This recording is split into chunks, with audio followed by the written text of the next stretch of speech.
ശക്തമായ കാറ്റിൽ തിരുവത്ര ചെങ്കോട്ടയിൽ വീടിന്റെ ഓട് തലയിൽ വീണ് യുവാവിനെ പരിക്കേറ്റു.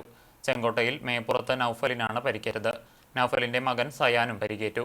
പുലർച്ചെ 1:30-യോടെയാണ് സംഭവം. നൌഫലും 11 മാസം പ്രായമുള്ള കുഞ്ഞടക്കമുള്ള കുടുംബം ഉറങ്ങിക്കിടക്കുകയായിരുന്നു. ശക്തമായ കാറ്റിൽ ഓട് തകർന്ന് ഇവരുടെ ദേഹത്തേക്ക് വീണു. തലയ്ക്ക് പരിക്കേറ്റ നൌഫലിനെ ചാവക്കാട്ടെ ആശുപത്രിയിൽ പ്രവേശിപ്പിച്ചു.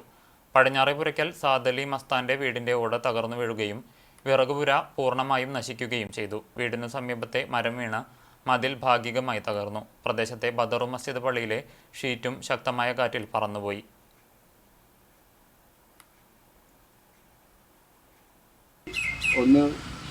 ഒന്നേകാല സമയത്ത് നല്ല ശക്തമായ കാറ്റ് വളരെ ശബ്ദത്തോടെ കൂടെ ഉണ്ടായിരുന്നത്.